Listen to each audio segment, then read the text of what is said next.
बिस्मिल्लाहिर्रहमानिर्रहीम अस्सलाम वालेकुम। आज हमारा लेक्चर नंबर 2 है, एक्सरसाइज 9.1। ठीक है बेटा। इस एक्सरसाइज के ना मैंने आपको दो क्वेश्चन सॉल्व करवा दिए थे, उसके सारे पार्ट्स मैंने आपको करवा दिए हैं, क्वेश्चन नंबर 1 का और क्वेश्चन नंबर 2 का। आज हम स्टार्ट करते हैं इसका क्वेश्चन नंबर 3। अब बेटा क्वेश्चन नंबर 3 को करने से पहले ना आपको फैक्टर थ्योरम का इल्म होना चाहिए। ठीक है बेटा, कि फैक्टर थ्योरम क्या है। कहता है कोई भी पॉलिनोमियल, पॉलिनोमियल क्या है आप लेक्चर 1 देख सकते हैं। ठीक है, the polynomial x minus a is a factor of the polynomial if f of a is equal to 0। कि कोई भी, लेट्स सपोज आपके पास x माइनस ए फैक्टर है किसी भी पॉलिनोमियल का, कब? जब f ऑफ a किसकी इक्वल होगा? 0 की इक्वल होगा। f ऑफ a किसकी इक्वल होगा? If and only if f of a is equal to 0। Clear होगी बात।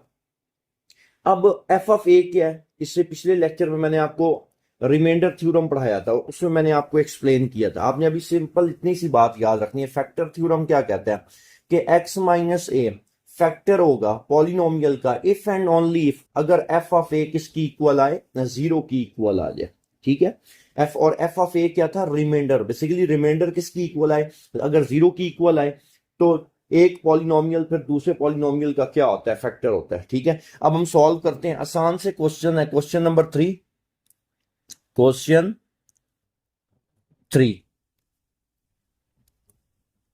3 का पहला part.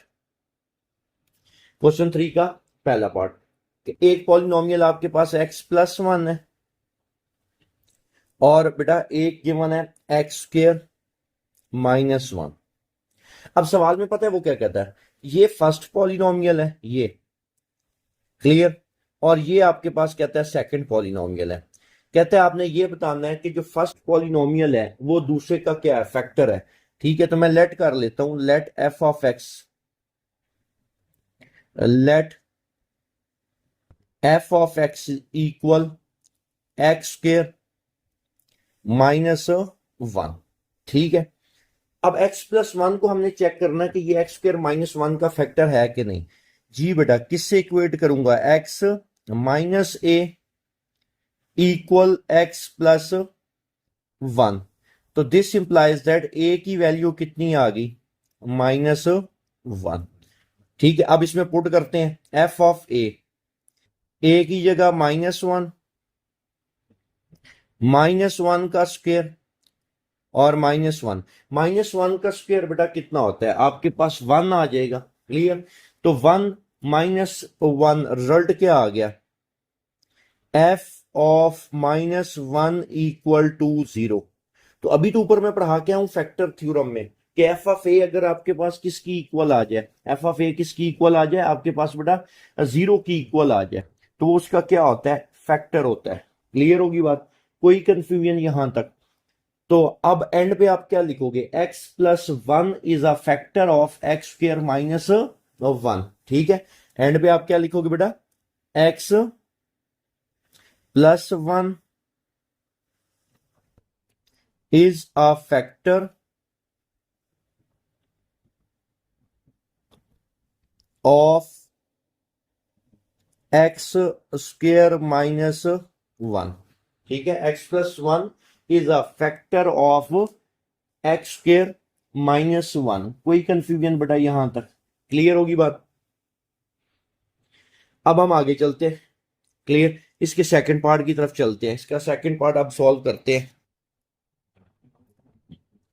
Second part, second part बेटा क्या है आपके पास? कहता है आपने ये बताना है कि x-2 x-2 x² - 5x + 6 x² - 5x + 6।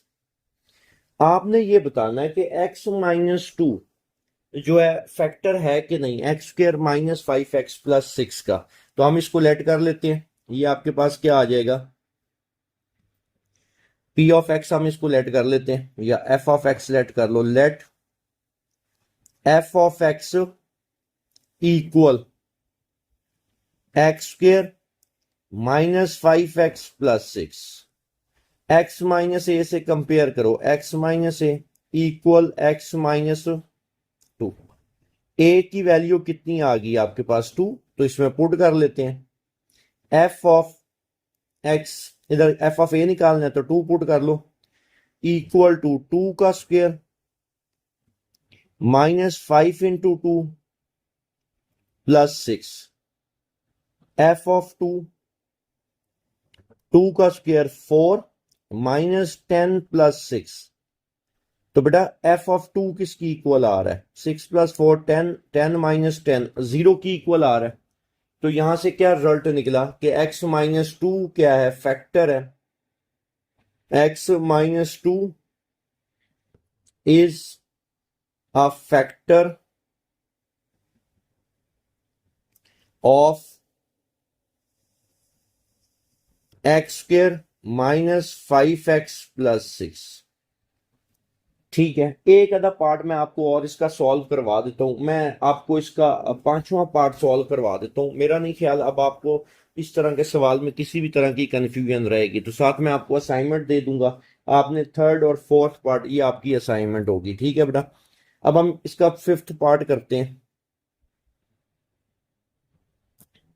Fifth part क्या है? एक्स माइनस 3,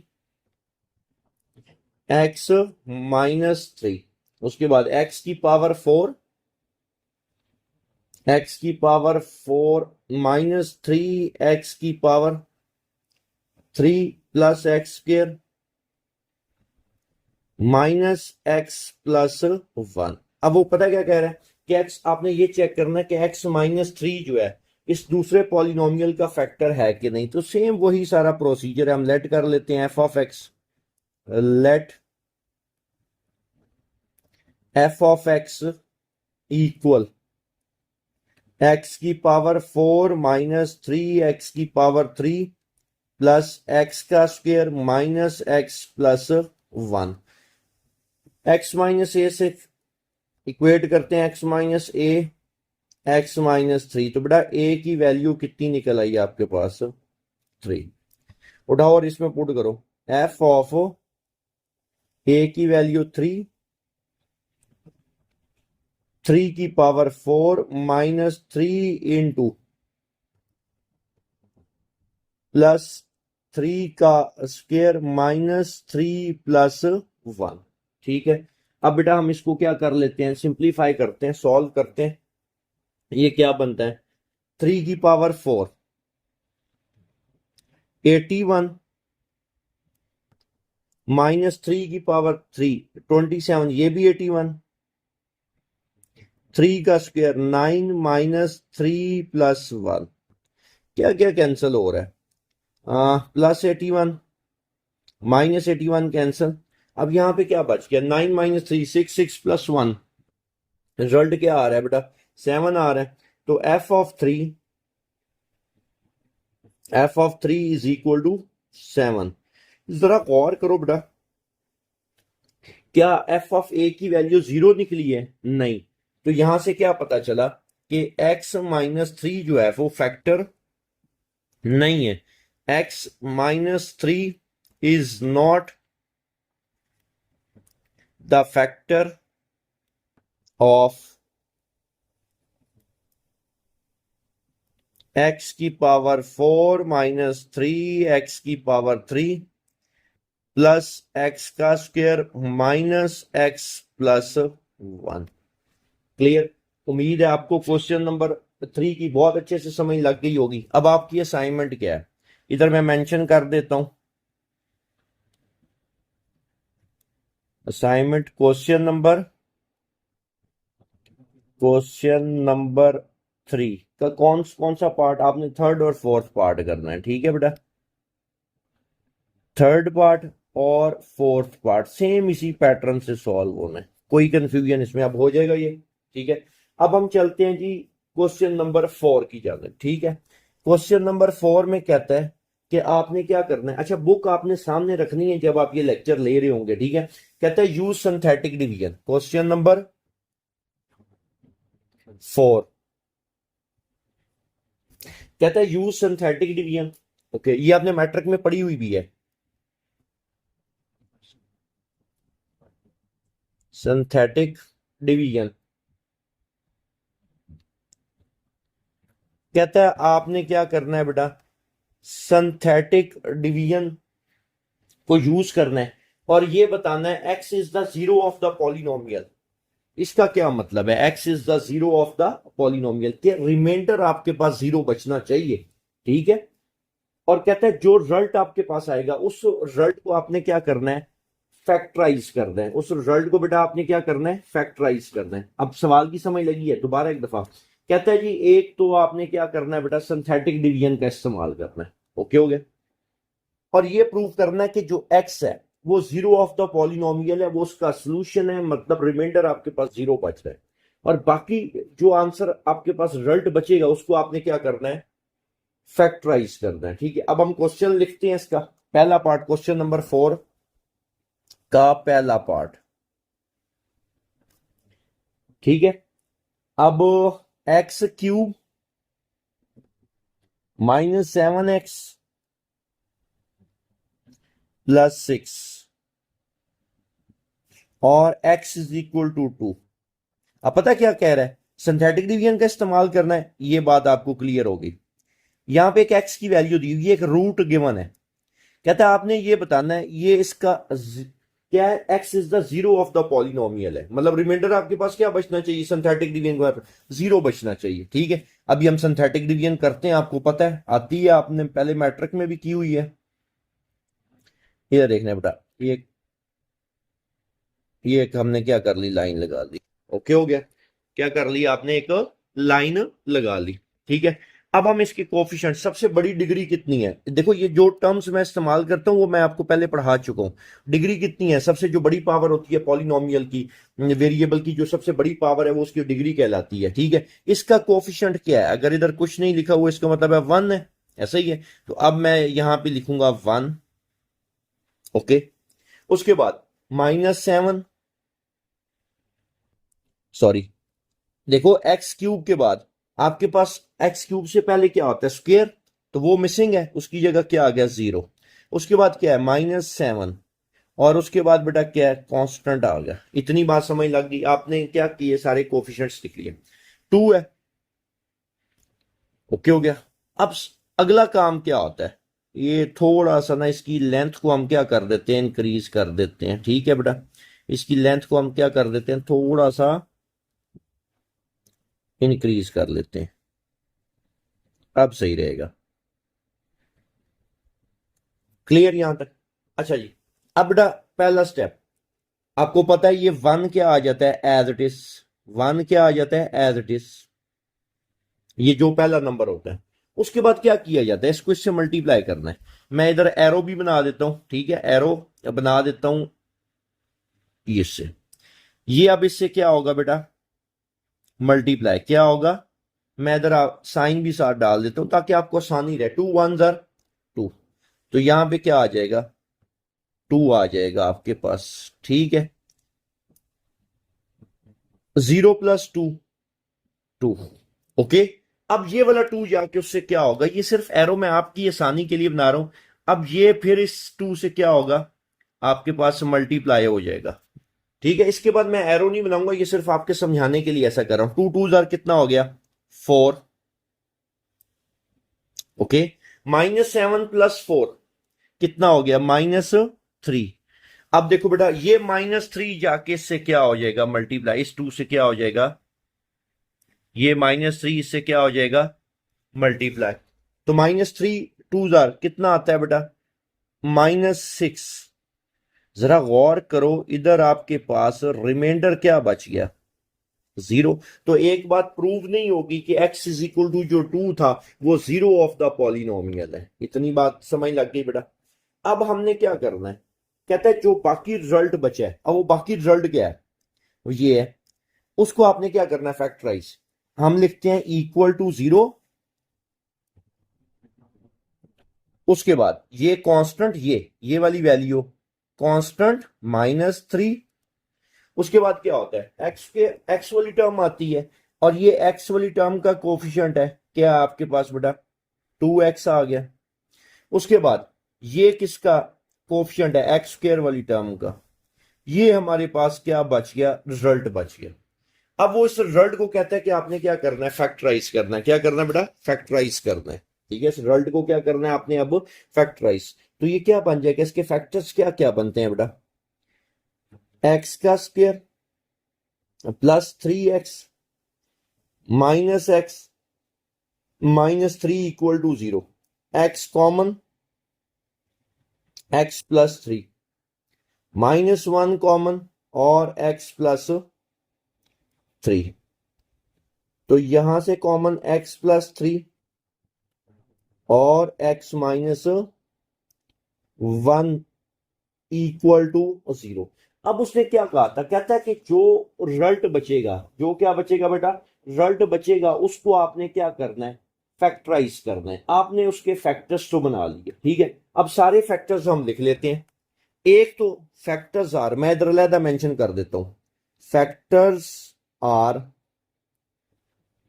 फैक्टर्स आर, ये एक रूट गिवन है, ये देखो ये एक्स, ये गिवन था, ये रूट है। अगर इसको मैं फैक्टर की शक्ल में लिखूं तो ये क्या बन जाएगा, एक्स माइनस 2, और बाकी दो फैक्टर्स तो यहां पे पड़े हैं, यहां से उठा लेते हैं, एक्स माइनस 1 और एक्स प्लस 3।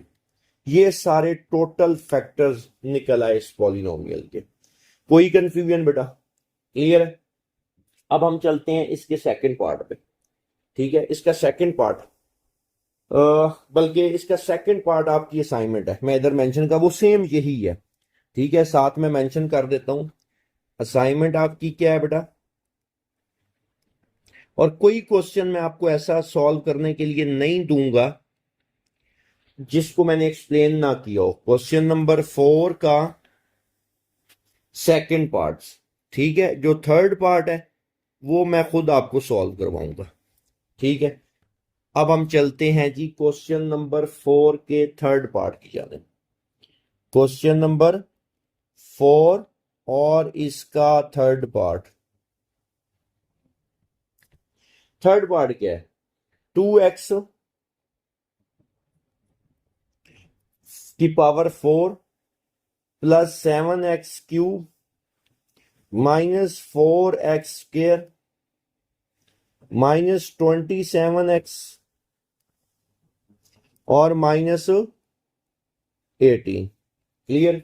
और आपके पास रूट क्या क्या गिवन है, x is equal to 2 given है, और एक x इक्वल टू -3 आपके पास गिवन है। कितने रूट्स गिवन है बेटा, दो गिवन है। एक आपके पास 2 गिवन है और एक आपके पास क्या गिवन है बेटा, -3। ठीक है, करना क्या है, सेम उसी तरह आपने क्या करना है, सिंथेटिक डिवीजन से इसको क्या करना है, सॉल्व करना है। ठीक है, कोई कंफ्यूजन यहां तक। अब हम इसको सॉल्व करते हैं जी बेटा। अब हम लिखना स्टार्ट करते हैं, इसके कोफिशिएंट्स आपको पता है कैसे करना है। अच्छा, आपकी मर्जी है, पहले 2 से कर लो, पहले -3 से कर लो, कोई इशू नहीं है। क्लियर, आप पे डिपेंड करता है। ठीक है, हम तो उसी तरतीब से ही करते हैं, पहले 2 से फिर।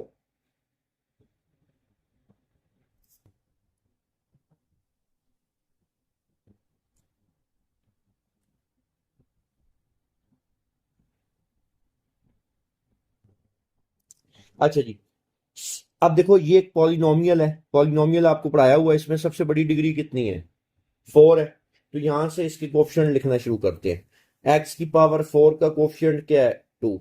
फिर एक्स की पावर 3 का क्या है बेटा, 7। फिर स्क्वेयर का क्या है, -4। फिर एक्स का क्या है, -27। और फिर क्या है, -18 है।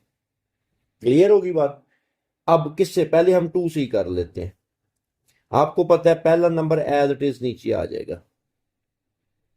ओके, अब 2 2 जार 4, अब मैं एरोज नहीं बनाऊंगा, अब आपको पता है 2 2 jar 4, 7 + 4 11, 11 22, 22 -4 18, 18 multiply by 2 36, 36 -27 9, 9 2 jar 18।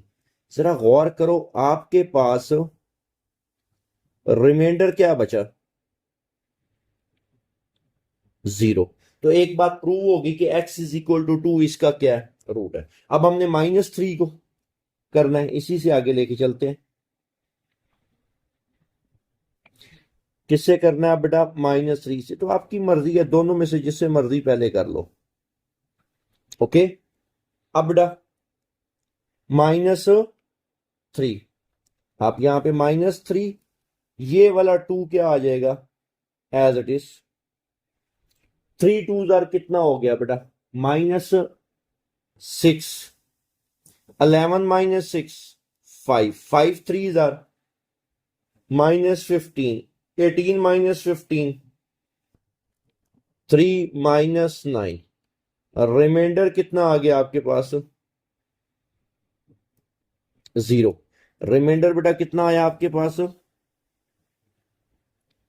Okay हो गया? किसी भी किस्म की कोई कंफ्यूजन बेटा यहां तक? ओके हो गया? अब हमने करना क्या था, उसने क्या कहा था कि जो रिजल्ट बचेगा, जो रिजल्ट बचेगा उसको आपने क्या करना है बेटा? फैक्टराइज करना है। तो रिजल्ट को लिखने का तरीका मैंने क्या बताया? रिजल्ट को लिखने का तरीका क्या समझाया था कि ये देखो, ये कांस्टेंट, ये एक्स का कोफिशिएंट, और बेटा ये एक्स स्क्वायर का कोफिशिएंट, तो ये क्या क्या बनते हैं? इक्वल टू 0, ये कांस्टेंट, ये एक्स का कोफिशिएंट, और ये एक्स स्क्वायर का।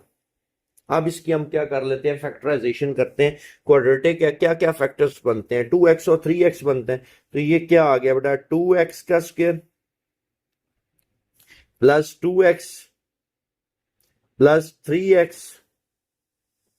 Plus 3 equal to 0। 2x common, क्या बच रहा है यहां पे? x प्लस 1, 3x प्लस 1, यहां पे क्या आ जाएगा? x प्लस 1 और 2x प्लस 3 इक्वल टू 0। अब हमने सारा क्या करना था? फैक्टर्स को लिखना है। अब इधर देखना बेटा, देखो जितनी इस पॉलिनोमियल की डिग्री थी, डिग्री कितनी है? 4, तो 4 तो फैक्टर्स आएंगे ही आएंगे। तो अब आप साथ मेंशन करोगे फैक्टर्स आर, इधर मैं मेंशन कर देता हूं, फैक्टर्स आर क्या क्या बनते हैं। देखो ये जो है, इसको देखो, जिसपे मैं टिक लगा रहा हूं, एक ये रूट है। अगर इसको फैक्टर में लिखना तो क्या बन जाएगा आपके पास? x-2। ये बात समझ लगी है? ये क्या आपके पास आ जाएगा बेटा? x-2। और इसी तरह एक आपके पास क्या लिखा हुआ है? x इक्वल टू -3, ये आपके पास क्या है? रूट है। इसको अगर मुझे फैक्टर की शक्ल में लिखना है तो ये क्या बन जाएगा? x+3। फैक्टर्स आर, अब मैं लिखने लगा हूं x-2, x+3 हो जाएगा। ये दो फैक्टर्स तो गिवन थे, एक ये आपके पास x+1 और एक 2x+3, ऐसा ही है। एक क्या आ गया? x+1 और एक क्या आ गया बेटा? 2x+3। कोई कंफ्यूजन बेटा? उम्मीद है क्वेश्चन नंबर 4 भी आपको बहुत अच्छे से क्लियर हो गया होगा। ठीक है, अब हम चलते हैं इस एक्सरसाइज के क्वेश्चन नंबर 5 की तरफ। ठीक है, 5 से लेके 10 तक ये सारे क्वेश्चंस बहुत इंपॉर्टेंट है, और ये सारे के सारे क्वेश्चंस मैं आपको इधर सॉल्व करवाऊंगा। ठीक है जी बेटा, अब हम चलते हैं क्वेश्चन नंबर 4 की तरफ। ठीक है, सॉरी 4 तो सॉल्व हो गया, 5 की तरफ क्वेश्चन नंबर गौर से समझना है। और मैं पहले कह रहा हूं, जब आप लेक्चर ये सुन रहे होगे तो आपके सामने बुक लाजमी होनी चाहिए। कहता है यूज सिंथेटिक डिवीजन। ओके, क्योंकि पूरा पूरा क्वेश्चन लिख के मैं टाइम नहीं इसमें जाया करूंगा। यूज सिंथेटिक डिवीजन, एक बात तो क्लियर हो गई कि हमने क्या करना है? सिंथेटिक डिवीजन का इस्तेमाल करना है। ओके, क्या इस्तेमाल करना है? सिंथेटिक डिवीजन का। अगली बात वो क्या कहता है? Find quotient. क्या फाइंड करना है? कोशंट, एक चीज फाइंड करनी है।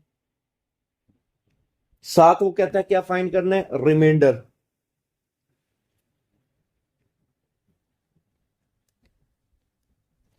जी बेटा, क्वेश्चन फाइंड करना है, रिमाइंडर फाइंड करना है। ठीक है, व्हेन द पॉलिनोमियल, पॉलिनोमियल क्या गिवन है?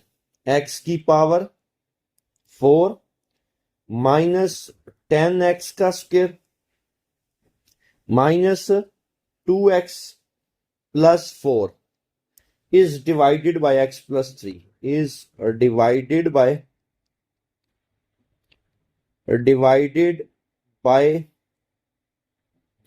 x plus 3।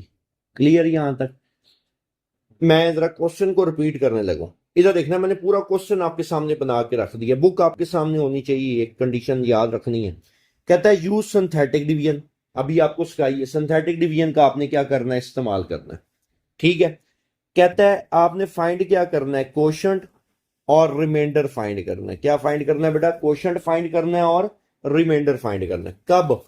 जब ये आपके पास एक पॉलिनोमियल है डिग्री 4 का, डिवाइड हो रहा हो किससे? x प्लस 3 से। एक चीज का आपने ध्यान रखना, सिंथेटिक डिवीजन हमेशा रूट से होती है। किससे होती है? रूट से। तो ये जो गिवन है, ये मुझे बताओ शाबाश, रूट है कि फैक्टर है? तो इस शक्ल में अगर लिखा हो ना, तो हम इसको क्या बोलते हैं? फैक्टर बोलते हैं।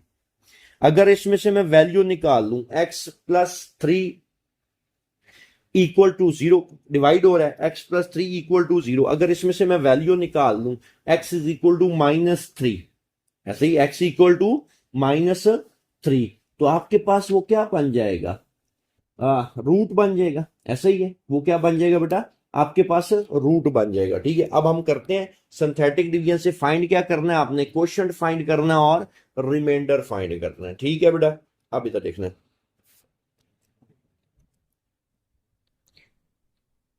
ये देखो सिंथेटिक डिवीजन के लिए, ओके, और ये हम लगा लेते हैं लाइन यहां।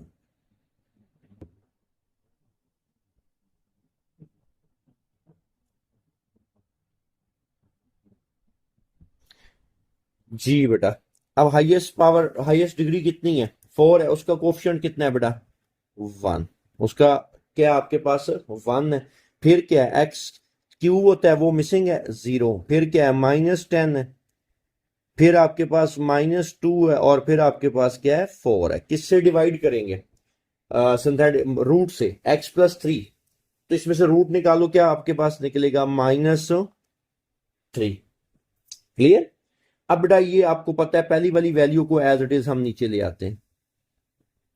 1 1 मल्टीप्लाई बाय -3, 0 -3,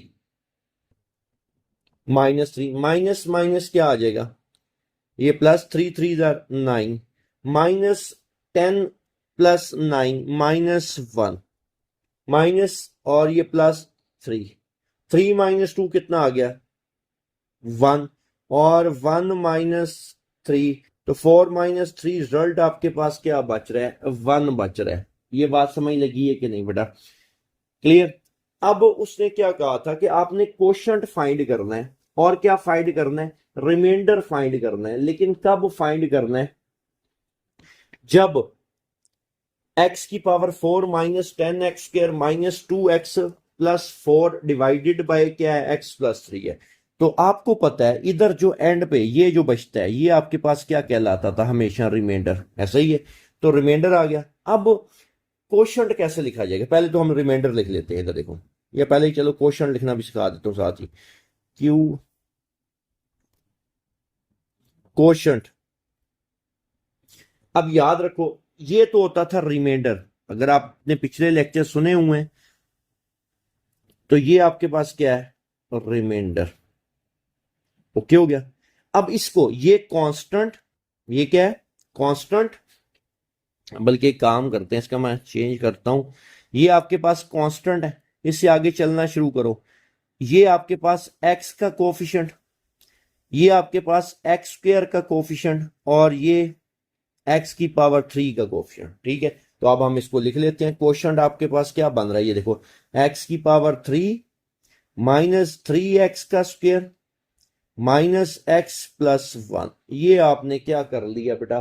कोशंट लिख लिया। किसी भी तरह की कोई कंफ्यूजन? अब आपने क्या लिखना है? कोशंट लिख दिया, अब आपने रिमाइंडर लिखना है। तो रिमाइंडर तो सामने पड़ा हुआ, आपको पता भी चल चुका है। रिमाइंडर, जी बेटा, रिमाइंडर किसकी इक्वल है? इस केस में आपके पास 1 की इक्वल है। तो उम्मीद है क्वेश्चन नंबर 5 भी आपको क्या हो गया होगा, क्लियर हो गया होगा। ठीक है बेटा, अब हम चलते हैं क्वेश्चन नंबर 6 की जानिब। ठीक है, 6 जो क्वेश्चन है इसको करवा के इस लेक्चर को हम वाइंड अप कर देंगे, और इसके जो बाकी रिमेनिंग क्वेश्चंस हैं वो हम इससे अगले लेक्चर में सॉल्व करेंगे। ठीक है बेटा, 6 वाला भी इसके साथ शामिल क्यों कर रहा हूं, क्योंकि इसमें सिंथेटिक डिवीजन ही इस्तेमाल करनी है इस वजह से। ठीक है बेटा, question number 6।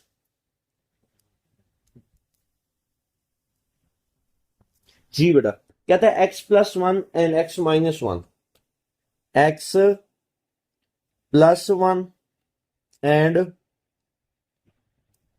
x-2 are factors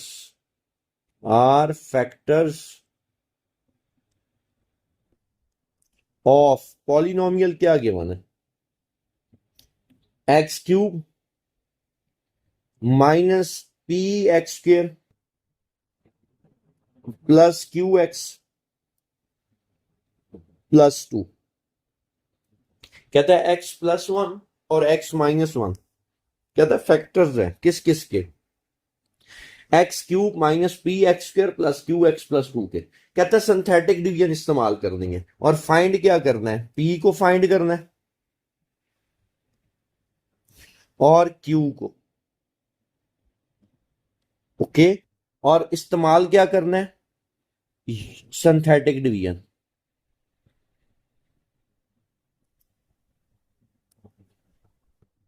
तो मैं क्वेश्चन को ना इधर बड़ा ही शॉर्ट करके लिख देता होता हूं। ठीक है, कहता है x+1 और x-2 फैक्टर्स है किसके, पॉलिनोमियल के बने, using synthetic division. Synthetic division इस्तेमाल करनी है और p और q की वैल्यू फाइंड करनी है। आपने किसकी वैल्यू फाइंड करनी है बेटा, p और q की। अच्छा, कितने अननोन है जिनकी वैल्यूज आपने निकालनी है बेटा, दो। एक आपके पास क्या है, p है, और एक आपके पास क्या है, q है। ठीक है, तो अगर दो अननोन है तो कम से कम आपको ना दो इक्वेशंस चाहिए होंगी ताकि आप p और q की वैल्यू निकाल सके, क्योंकि आपके पास दो अननोन है तो कम से कम दो इक्वेशंस चाहिए। और सिंथेटिक डिवीजन अब आपको पता है, सिंथेटिक डिवीजन का हम इस्तेमाल करते हैं। इधर देखना बेटा, ये एक लाइन लगा ली हूं। ठीक है, हाँ चलिए, मैक्सिमम डिग्री कितनी है आपके पास, ये जो है 3 है। तो x की पावर क्यूब के कोफिशिएंट्स को लिखो। x की पावर क्यूब का कोफिशिएंट बेटा क्या है, 1। फिर x² का कोफिशिएंट क्या है बेटा, -p। फिर क्या है, थोड़ा सा ना गैप ज्यादा दे देते हैं, -p। फिर क्या है, q है, और फिर क्या है बेटा, 2 है। इतनी बात समझ लग गई है। अब देखो, आपकी मर्जी है, पहले इससे कर लो या इससे, कोई फर्क नहीं पड़ता क्योंकि दोनों को बारी बारी करना ही करना है। ठीक है, दोनों से ही। अब x+1 मुझे बताओ, ये फैक्टर है कि रूट है, शाबाश। इस शक्ल में लिखा होता है ना तो उसको हम बोलते हैं फैक्टर। क्या बोलते हैं, फैक्टर। लेकिन आपको पता है सिंथेटिक डिवीजन किससे होनी है, रूट से होनी है। तो इसमें से रूट क्या निकलेगा, -1। x+1 इक्वल टू 0, तो -1। तो आपको पता है पहली वैल्यू तो एज इट इज आ जाती है नीचे, ऐसा ही है, पहली वैल्यू एज इट इज नीचे आ जाती है। इसको नीचे ले आओ,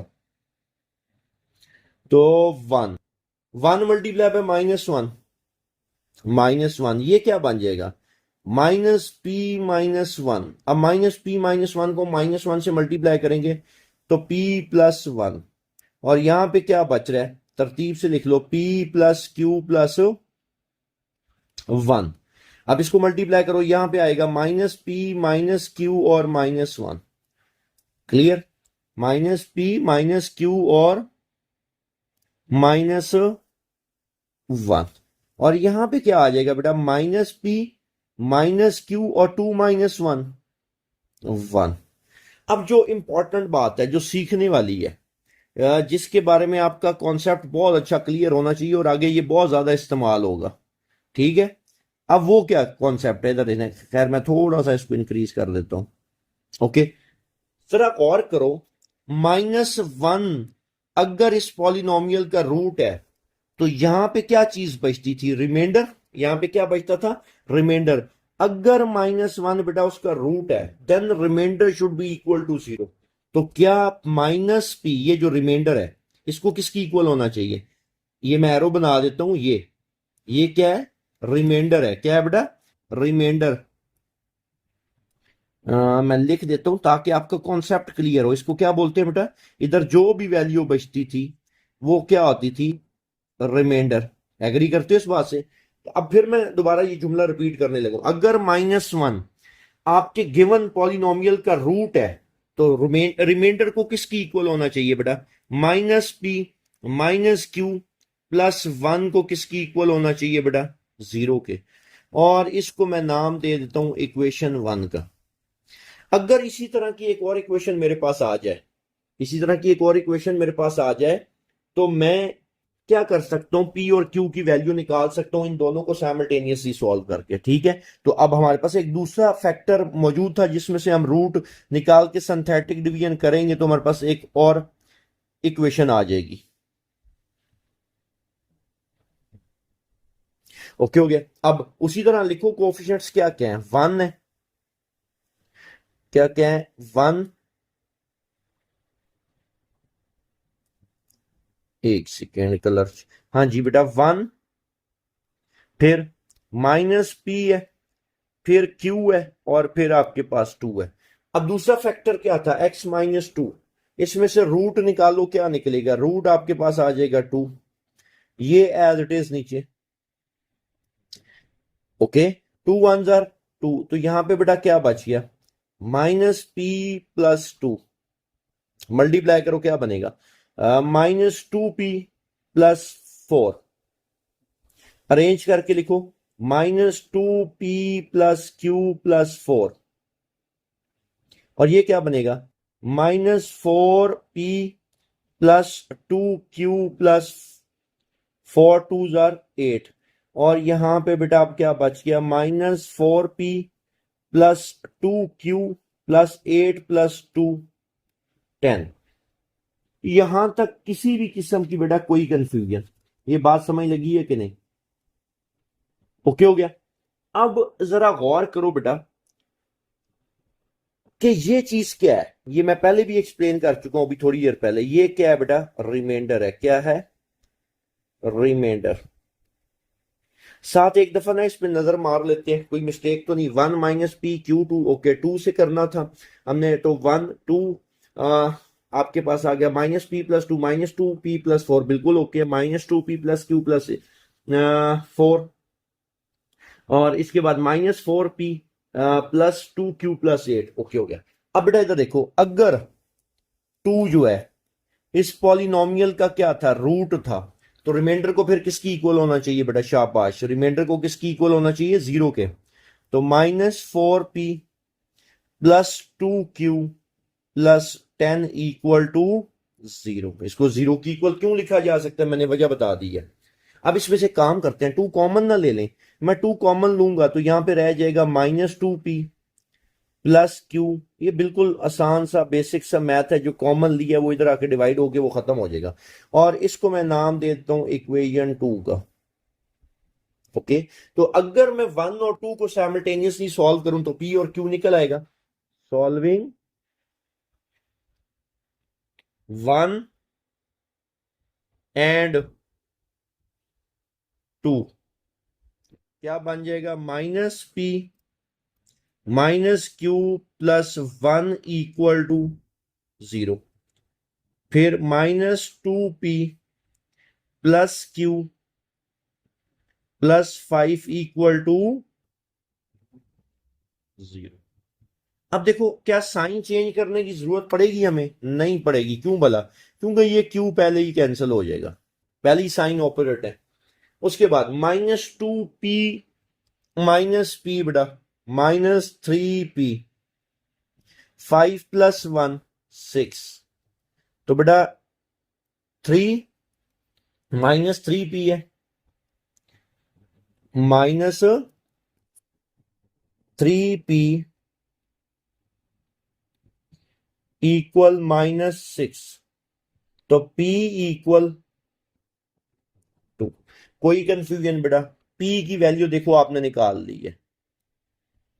ओके, अब p की वैल्यू किसी एक इक्वेशन में पुट कर लो जिसमें आपका दिल करता है। Put in 1, put in 1। Equation 1 में हम पुट कर लेते हैं पी की वैल्यू। तो बेटा माइनस पी की जगह 2 minus q plus 1 equal to 0। -2 + 1 -2 + 1 -1 equal q. Clear बेटा? किसी भी तरह की कोई कंफ्यूजन इस सवाल में, तो आपने पी और क्यू की वैल्यू निकालनी थी तो आपने कैलकुलेट कर ली। उम्मीद है आज वाला लेक्चर आपको बहुत अच्छे से क्लियर हुआ होगा। ठीक है, इंशाल्लाह इस एक्सरसाइज को अगले लेक्चर में हम वाइंड अप कर देंगे। ठीक है, उसके बाद अगली एक्सरसाइज हम स्टार्ट करेंगे। तब तक बेटा अल्लाह हाफिज, थैंक यू।